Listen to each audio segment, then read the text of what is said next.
shit. Why am I low already?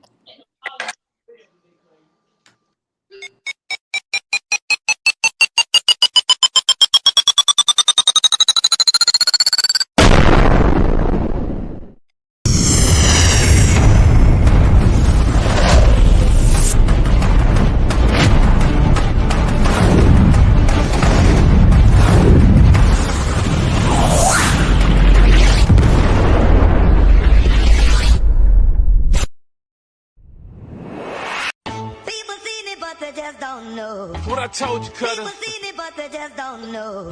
People seen it, but they just don't know. Huh? People, Let's go. people seen it, but they just don't know. People seen it, but they.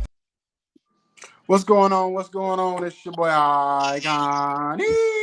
We here on 910 Sports TV. Once again, first and foremost, want to thank God for this opportunity to be able to come on this great platform to have great people and great guests. Secondly, want to introduce my right-hand man. You know what I'm saying? Another in the Cowboys' biggest fan. You know what I'm saying? That man, Jacob the Great. What's going on, fam? I'm here. I'm in the building, man. Hey, happy Sunday night to everybody. Hey, we got Chris in the building from CV Sports. Hey, what's going on, brother? You know, it's like a division. It's like a division reunion, right here. Yeah, things got very, very interesting. It was. Listen, I know the Eagles won, but it was not a good day in the NFC East. It really wasn't. Yeah. I got my coach John with fans. Dallas losing by 130.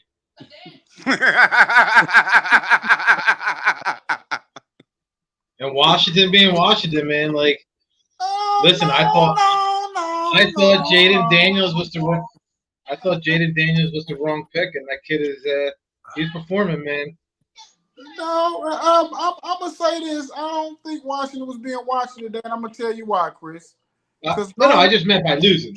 Oh, no, I didn't mean anything by it. I didn't mean listen, they lost. I'm gonna tell you. It was still a good game by Washington. I don't understand why people slept on Washington, other than the Jaden Daniels pick. Dan Quinn's a good coach. Cliff Kingsbury's a good coach, and your Dan Quinn a good coach. You said what? He's better than Mike Zimmer. You said Dan Quinn. Yeah, Dan Quinn is proving me wrong as far as I didn't know what to think of him coming in, but I think he's done a real good job. And I will say this: yeah, Washington lost as far as what you said, Washington being Washington. But we all know in sports, there's good losses and bad losses. And to me, I felt like if this would have been the old Washington, we would have got beat by 40. You know what I'm saying? But this Washington, we hung in there, we battled, whatever. And I felt like we showed ourselves formidable because Baltimore's supposed to be a Super Bowl bound type team. So, be honest with you, I think to me, I was proud that we stuck in there, we hung around, and we at least gave our chance. No, they're not. No, they're not. You don't think Baltimore? No, because they was up by 20 against the Cowboys and only beat them by 3. No, they're not. Oh, stop it with those garbage time stats by Dak Prescott. Get out of here. I ain't saying nothing about, but I'm just saying what happened, bro. The final score was 31-28, and they were up by 20. And they got complacent, and they went into a prevent. That's the only reason why. That game was out of hand. It was never in hand. It was never in Dallas's hand. I'm never gonna be sold on Baltimore, man, because for some way, somehow, when good old boy Lamar get to the Super Bowl, he let the meter get inside his head, and they gonna always lose. That's just what it is. Yeah, I don't listen. I also think a lot of it comes down to coaching, because when you have the number one rushing team and you only run the ball 20 times in a championship or 15 times in a championship game, it comes down to coaching. Listen. I'll give you a perfect example. Would you say the Minnesota Vikings and the Philadelphia Eagles? The Eagles got the better roster, correct? Yeah, they do. The Vikings are 5-0 because they got better coaches. Plain and simple. There's no if, ands, or buts. They're a better team because they have good coaching. Yeah, we need to go ahead and take Mike McCarthy and put him on somebody Pop Warner League. He is garbage. So hold on, but I'm gonna ask you this: you saying they not Super Bowl worthy? No, So man. When team. have we ever seen like when you say Super Bowl worthy? When have we ever seen them get to the Super Bowl? Who, Baltimore? Yeah, What you mean? They got 2 championships. Ray Lewis is retired. Ed Reed is retired. We, But we, They we what still talking been about there. Lamar Jackson, right? We talking about Lamar Jackson, right? Okay.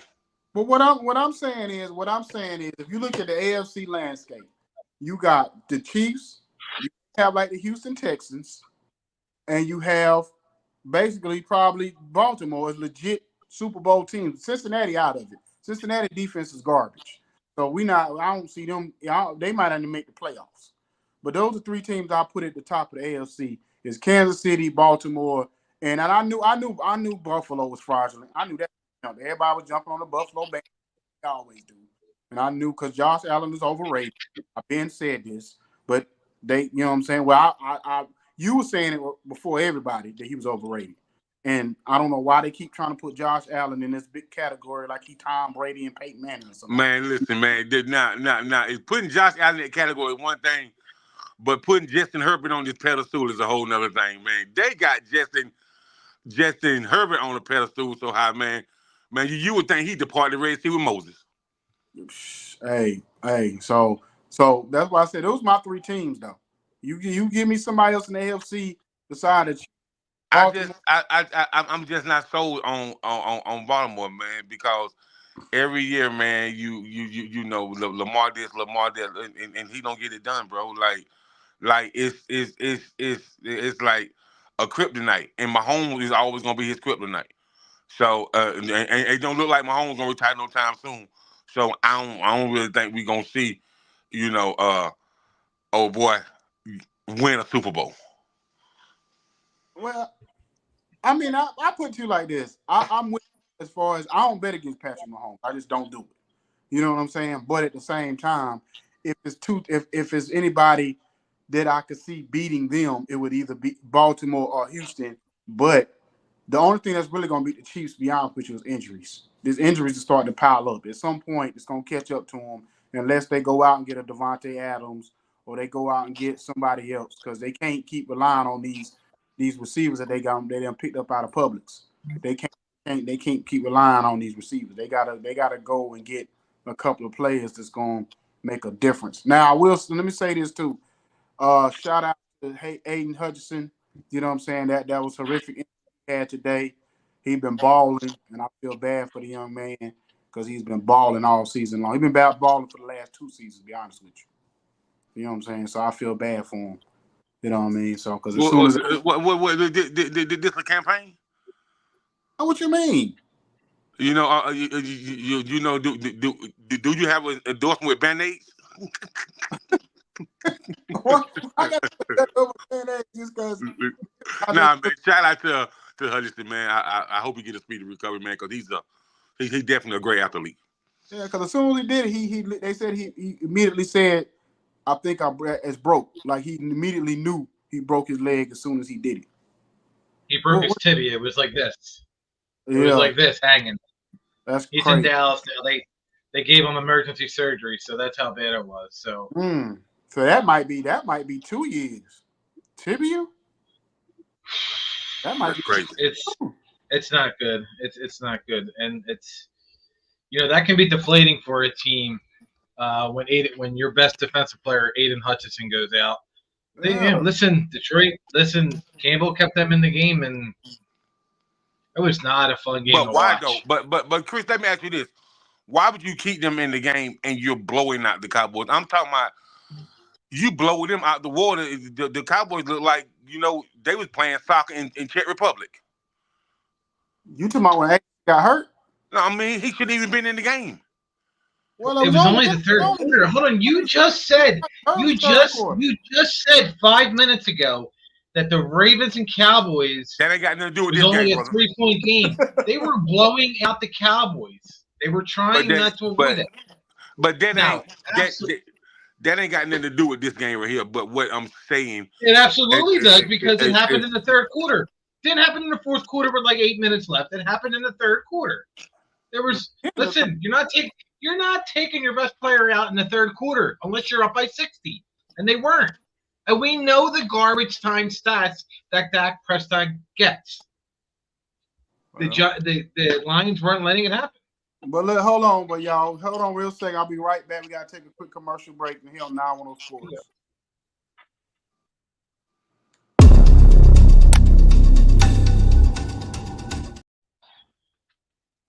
All right, we back here on 910 Sports. We talk about this crazy weekend in NFL. We're gonna get into some college too, but we talking about this crazy weekend in NFL sports. So what were you saying, Chris? Now, What's that? What was you? I was letting you complete your sentence or whatever you was talking about. Oh, it was. He was talking about like why was Hutchinson still in the third quarter? Well, you don't nothing is guaranteed.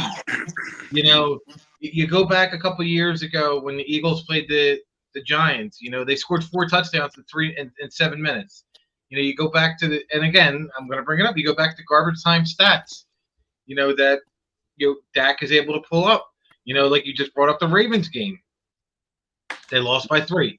It was more than that, because it was garbage time stats. You go back to, I don't know if it was last season or the season before, where the Ravens were blowing out, or not the Ravens, the Falcons were blowing out the Cowboys, and they went into a prevent defense. Dallas recovers that onside kick, wins the game at the end of the game. You don't take your player. Nothing is guaranteed until at least 6 to 7 minutes are left in the game, and you're absolutely just manhandling this team. And I know it was 47-9. It might. I don't think with Micah Parsons and Lawrence in, I think it would have been a little bit closer, but I wouldn't have saw winning still. Well, Dallas. The thing about Detroit too. Detroit coaches, they coach the game almost like a high school, or something. Like if you look at it, Ben Johnson kept calling these trick plays, and over and over. He was trying to get those linemen touchdowns. Yeah, it was like over and over again. Was it Troy Aikman that was calling the game? Not Troy Aikman. Who was calling the game? It was Brady. Huh? It was Tom Brady. Hot garbage as an announcer. He kept saying, why does he keep calling these crazy plays? Won't he save some of them for another time? I thought it was it wasn't Tom Brady. I thought it was what's the name? Your boy, Jacob. Who you talking about? Your old quarterback. I thought he was the one calling the game. Who talking about? Romo. Romo. I think it was Tony Romo because he kept saying. No, it was on Fox. Huh? It was on Fox. Okay, so he Romo's on CBS. He kept saying, why is he calling these? Why is he calling these crazy plays with the offensive lineman lineup, the receiver spot, and all this other crazy stuff he was doing? And then Dan Campbell, if you watch Dan Campbell coaching, he don't never pull his starters out until the last minute in on these games. I've seen him in the past when he's his team blowing out other teams, and even this game, he didn't pull the starters out maybe the last 5 or 6 minutes of the game or something like that. And that time the score was 47-9, and they were still out there.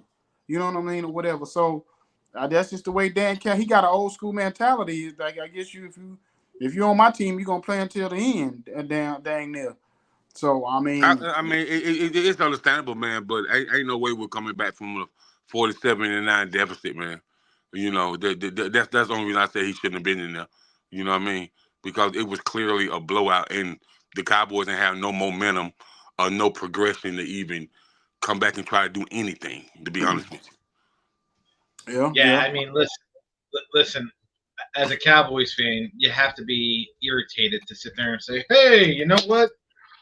We got $5 million tied up in Trey Lance, and then we have another $4 million tied up in a roster bonus for Dak Prescott, so we can't afford Derrick Henry.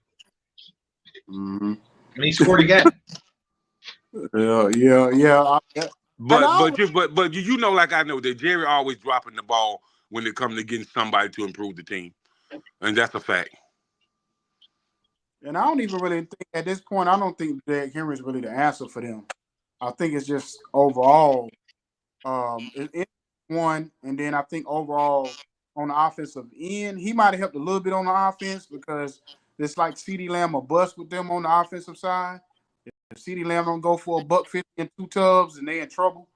So it's kind of like he might have offset it with the running game, so it wouldn't be so much on Dak Prescott. But I just feel like their defense is the main problem right now. You know And what I the mean? offensive line, because Yeah, man, offensive line. They can't listen, stop the man. cold. They can't get to Oh nobody. man, I was told Guyton was going to be the steal of the draft for the Cowboys. nah. Somebody definitely told you wrong, brother. But anyway, let's talk about yesterday. So I'm gonna talk about something with Alabama. See, this thing, when Alabama was number one last week, I knew it was a fluke. I said Alabama had no business being number one, and they played at Georgia, had Georgia dead to rights, let them come all the way back like it was nothing, and stole a win. They shouldn't have been number one for that week. And now this week, yesterday they got exposed. Yeah, they pulled out a win, but they got exposed yesterday. They shouldn't have. That game shouldn't have been that close if Alabama was Alabama. You know what I mean, or whatever. So, and I think next week Texas is gonna beat the brakes off of them. You know what I mean? So, what's y'all thoughts? I just think there's no more Nick Saban, and so you're seeing a whole different Alabama team, and like you say, man, that game they play against Texas next week, it's gonna tell it all. You know, if they should pull it off against Texas, I would be amazingly surprised, man. But Texas gunning, bro. They coming. What you think, Chris? Alabama's still a good program. They're not just going to not go away. Anybody who thinks so, they're just it's doesn't make sense. They're still a good program. They're not. You They're absolutely, not. man. You're They're right. not a small. But that's what you're saying, though, Chris. Look what you're saying.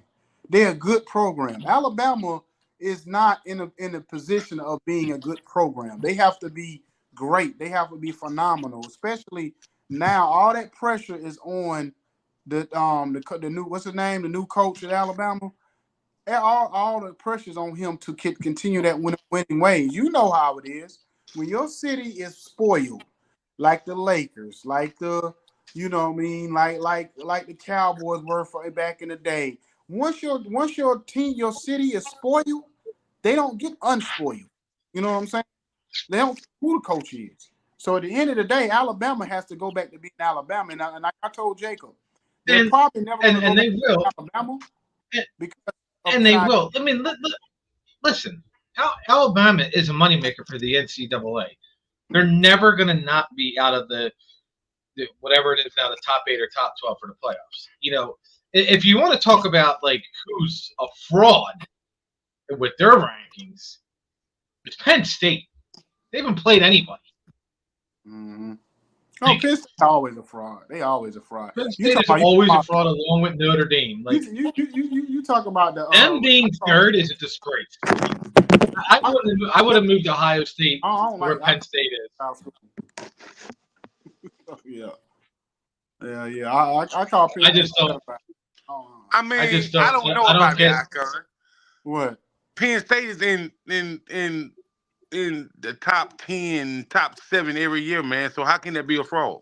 Because they always find a way to lose every year. Because they bring in money.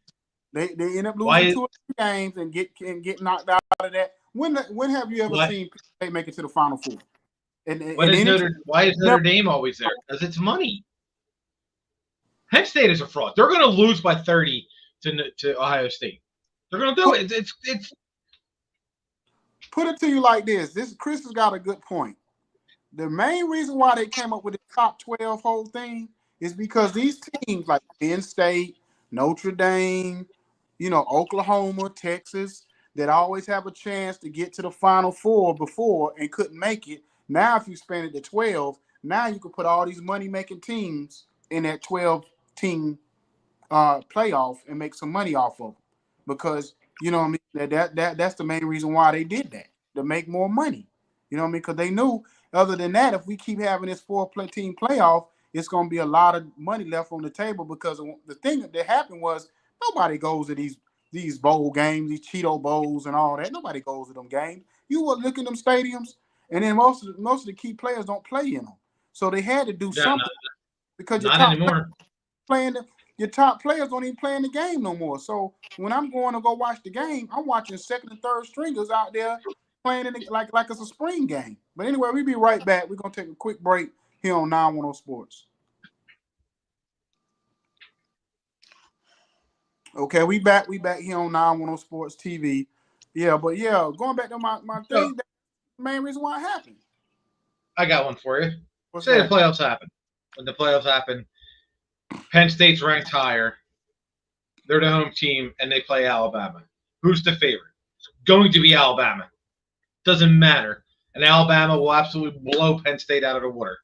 Blow Penn State out of the water. Yeah, more than likely. Because SEC teams always usually blow everybody else out. The only thing is that just with Alabama, it's like their defense. I don't know what it is. It's on if their defense, what's going on, but they don't show up like they used to. They don't put fear in people's heart anymore. And the thing about Alabama and some of these teams, yeah, they gonna always be great, have a great, like what you want to say, starting lineup, but they don't have the depth anymore. So if their offensive linemen get hurt, that defensive tackle get hurt, that edge rusher gets hurt, you know what I'm saying? They're not necessarily going to have that depth, because the players are not waiting for somebody else to graduate for them to play anymore. So I got a better one for you. You're a Miami Hurricanes fan, right? Uh-huh. Miami plays Alabama. Who wins? Alabama plays in the toughest conference in football. But they're still in the. Listen, I think it'll be a better game than Penn State. Now we no easy win no more. Not this year. We no easy win. You know what I mean? And the thing about it was neither team played great defense. So we you know what I'm saying, it might be a what you call it, a barn burner. You know what I'm saying? It might be a 45-42 type game. You know what I mean? Because both teams are athletes all over the field, especially on the offensive.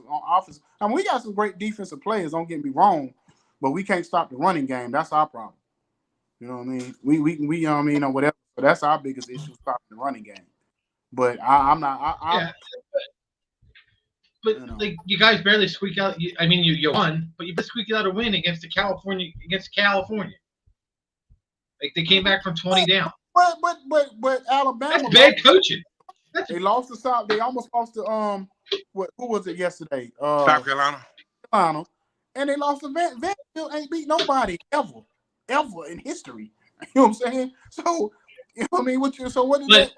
But hold on. But when Alabama gets to the bowl games, when they get to the playoffs, they have a better overall winning record. Probably them and Georgia in the last however many years. Their winning percentage in the championship games is better than most teams. That's why they're going to get there. But you talking Alabama is a Dallas Cowboys of the NCAA. People don't like them because everybody goes there. Now that you have the NIL, that's no longer the case. Yeah, but you're talking about Alabama is still going to get players. Coach Alabama. Nick Saban coach Alabama is going to be the most well-coached team in America, especially if they get 3 weeks to prepare for it. This team, not to say that the Alabama new coach is not a good coach, but at the same, he's no Nick Saban. That's all I'm saying. You know what I'm saying? He's not Nick Saban. You know, so I'm not going to be automatically say it's automatic. I'm not going to say that automatic win anymore. They're not Coach K and Duke. You know, they're not Dean Smith. They're not certain coaches where you say if you line them up, it's an automatic win in certain games, in certain situations. I can't say that no more.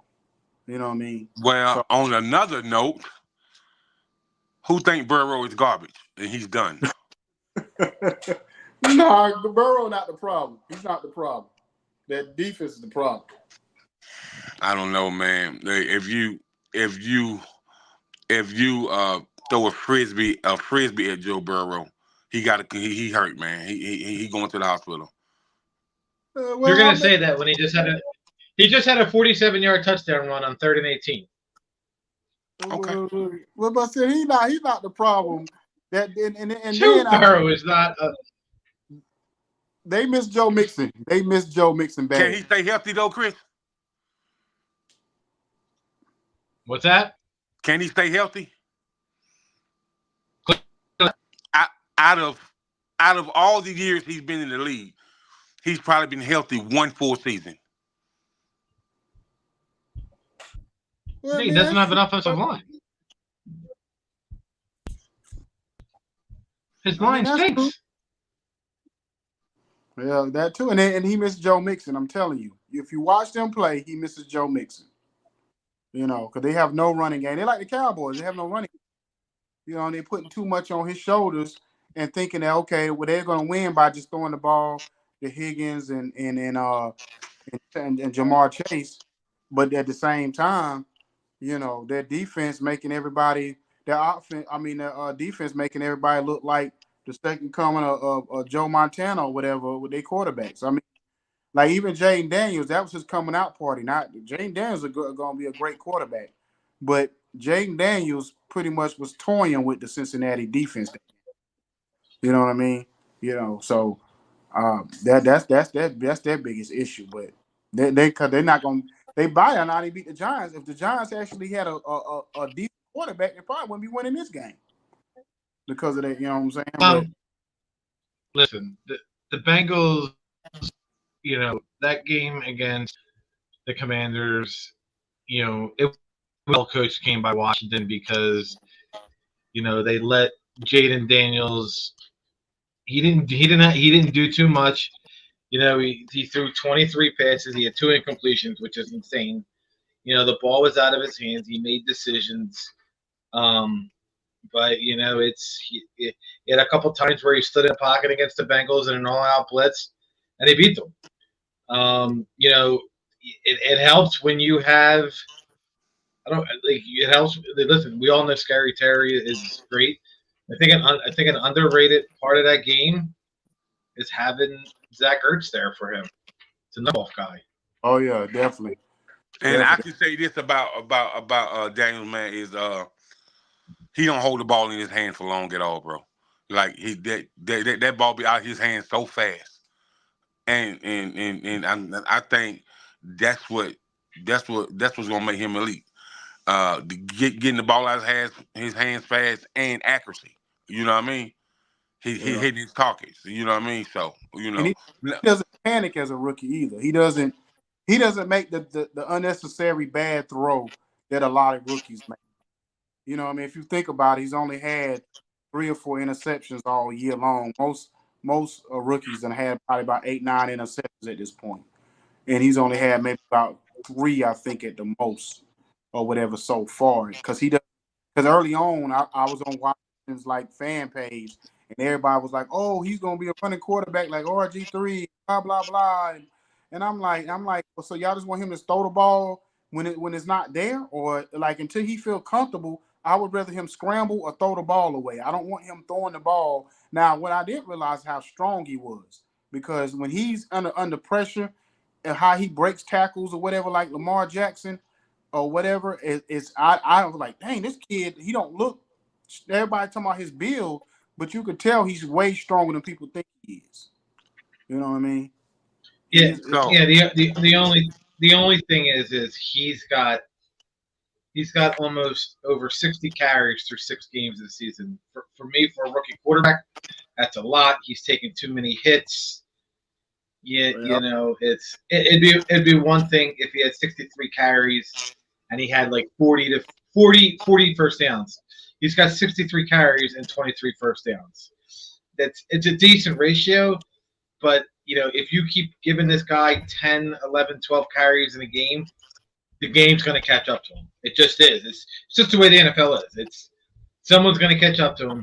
There's going to be a team that's going to say, "Listen, this is your job. You're going to spy him. Knock him into 1996 if he's going to try and get out." Well, I will say this. It's just the way it is. Well, I will say this. Well, I'm gonna say this after the break. We'll be right back.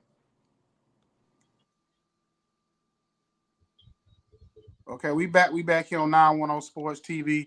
I will say this: the difference between him like a Lamar Jackson, maybe the Michael Vick, some other quarterbacks is running type quarterbacks, is that I think I forgot the percentage of it, but I think only like 20% of his runs are actually designed. Most of them is trying to get out of pressure situations. So to me, I feel like being that they're not designed plays, that when he does have to scramble, he kind of can see the field and where he's going, gets out of harm's way.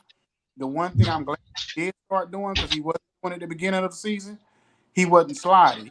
He would like do this thing where he would just fall down. And I guess that it was like, oh, nah, they had to teach him how to slide, because it was at time early in the season, he wouldn't even slide. He would just fall to the ground, which is like the weirdest thing I've ever seen or whatever. But no, I guess, but then from week 2 to week 3, I don't know what he did. I don't know if he went up to the Washington National Stadium or something, or bought him a slip and slide and was in the backyard sliding for a couple hours. But whatever he did, he learned how to slide within like a week. You know what I'm saying? Like it was the craziest thing I ever seen for him to go from that to that quick. You know what I mean? I can. It's gonna be interesting to see after this year and going to next year to see how much he's grown. But I would like to say this right here that if he keep going how he going, he could potentially be a candidate for Rookie of the Year. But enough about them Commanders. I don't want to talk about it. So Here, I got a topic for you. Go ahead. Doug Peterson getting fired this week? He should be. Oh yeah, definitely. They should be. It's bad in And, Jacksonville. and actually, what about your boy Nick, man? Like what is going on with Hurts and Nick? Nothing's going on. I think Nick's in his feelings because our fans have booed him. We booed the team, and rightfully so. Like I'm a guy who doesn't boo my team. It's not who I am. And you want to pay all that money, you want to boo, that's fine. As long as you keep it to booing and not throwing stuff and not doing any of that, I don't care. I think you have your right to boo. I look at it this way. 2 weeks ago, the Eagles got roasted by Tampa Bay. Our fan base goes on Twitter, absolutely comes at Darius Slay. Darius Slay is still a human being. He got in his feelings and posted his career stats and all this other stuff. And our fan base in Philadelphia lost its mind. He should be cut. He should be traded. No, because here's my thing. Half of these people who say all this stuff, if they saw Darius Slay in the street, they wouldn't say anything to him. They're all keyboard warriors. So, I just think Nick Sirianni should have been like, hey, listen, pump us up. Not, I can't hear you. I think it was stupid on his end. So he might get fired. So is this Nick's fault on why the Philadelphia Eagles abruptly doesn't look like they did look before, or did you guys trade too many people, or man, is it offensive coordinator, defensive coordinator? What is the real problem, man? Because I'm no Eagles fan, but the Eagles was one time a team that you didn't want to play for real.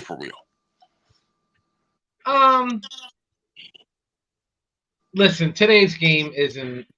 I know people are sitting there; they're all worried about today's game, but they held them to 9 points. They had the blocked field goal and everything else. So I'm not worried about today's game. They held them to 3 field goals. They had the block field goal that happens. It does. Is everything copacetic? If the Eagles, like, I'm going to Giant Stadium next Sunday. So, the Eagles come out and they beat the Giants, and the fan section is cheering. Do you come out? Does he come out and start pumping up? And do we boom? No. You cheer him on. You cheer on your coaches. Right. But I also think, and I go back. I also don't think he should be joined because a lot of people put him a lot of money out for tickets. Like, let's be realistic. If their right is they want to come out and yell and this and that, that's fine. I think it's hilarious.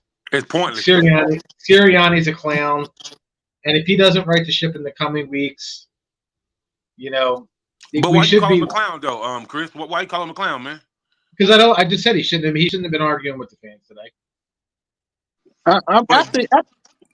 But overall, do you think he's a good coach overall? That's the point I'm getting at. Is he a good coach overall, and should he or should he not be fired?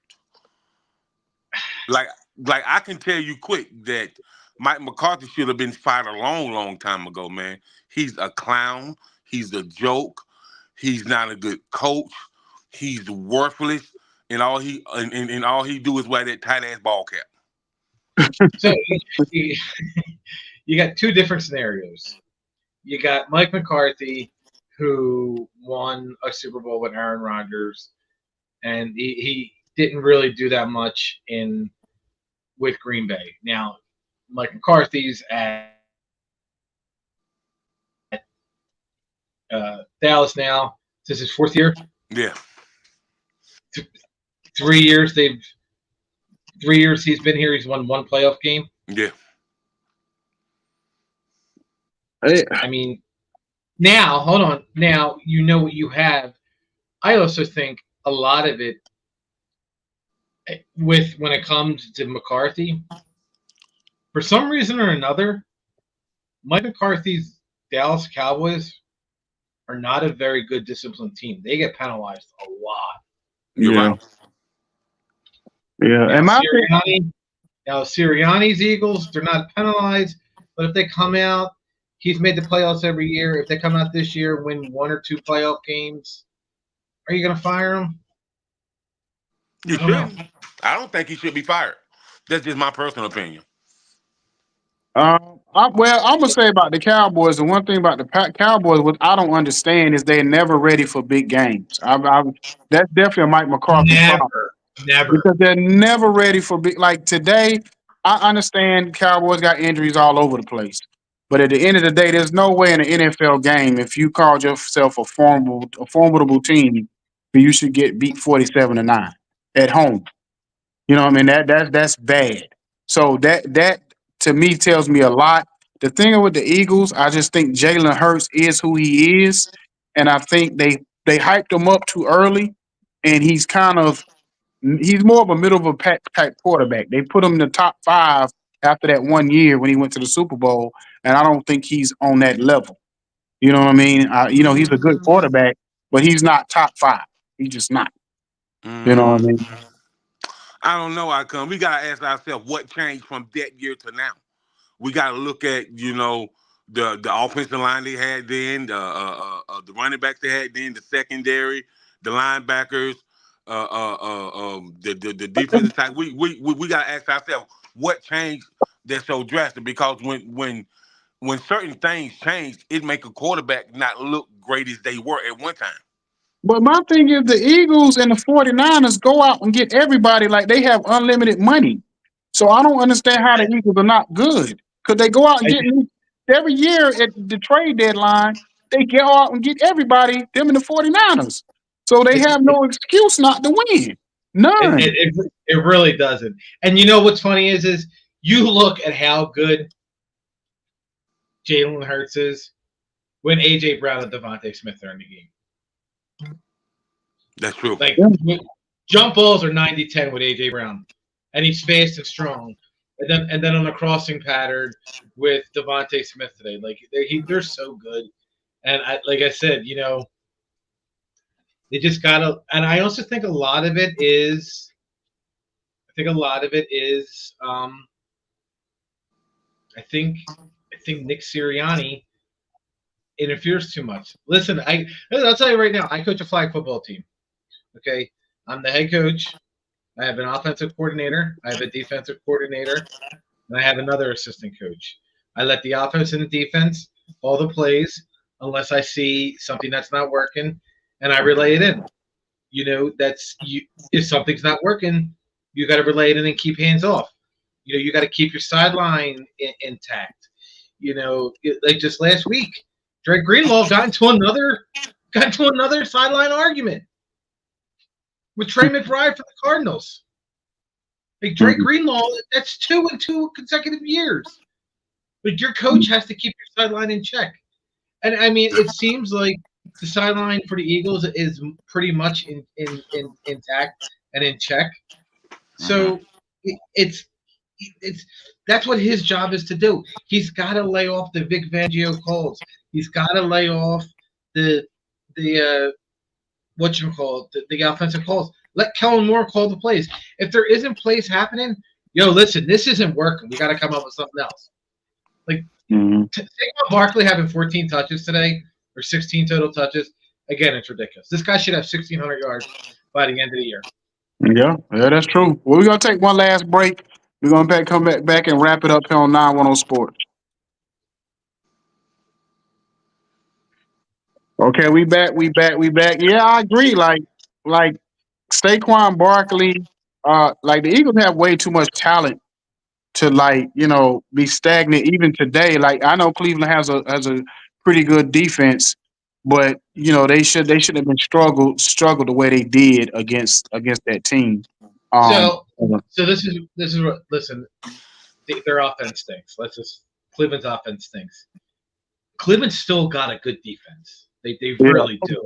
Yeah. And if you didn't think Jim Schwartz had a little revenge in his mind and he was going to play them differently, anybody who knows football knows that this was a revenge factor game, even though it was a non-revenge game. Yeah. He got a lot of flack for the end of 2020, as he should have, because they were absolutely terrible. But listen, they got what's his name, Ward in the secondary. Didn't Cleveland also sign, or who's the safety or cornerback? Was it Ward from San Fran last year? Denzel Ward. Yeah, Denzel Ward. He's been balling. Denzel Ward been balling. Denzel Ward is a really good ball player. Who wants to play for Cleveland, man? Well, hey, it don't matter. That defense put like this defense been balling. I'm just saying. Other than last week, they've been playing their butts off. Even against Dallas, they kept them in the game for a while. But Cleveland playing their butt off. But anyway, you know what I'm saying? Real quick, shout out to our executive producers, Kimmy K, Senior G, Village Global Network, Zeno FM is our affiliate, all the countries around, Germany, Guam, Russia, New Zealand, Barbados, you just naming a few countries, you know what I mean, out there or whatever that's attached to our 190 something odd countries that pick us up, 10 radio stations or whatever. So, but anyway, great show, guys. Thank you for coming on, Chris.